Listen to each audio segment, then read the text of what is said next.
Hey gorgeous, this is Margot of the Calixta Crew, and today I'm going to show you how to use a shampoo and conditioner bar.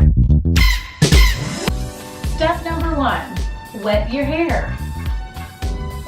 Step number 2, lather up the shampoo bar well in your hands or directly onto your roots.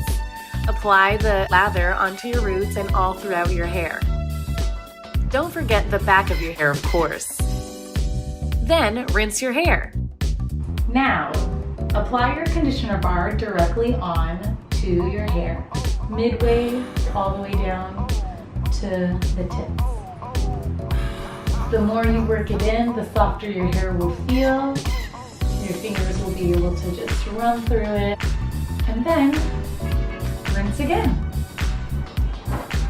Lastly, dry your hair and style as desired. I opted to towel dry my hair, so I won't bore you with watching my hair dry naturally. But let us know what you think by commenting below, and don't forget to subscribe to our YouTube channel.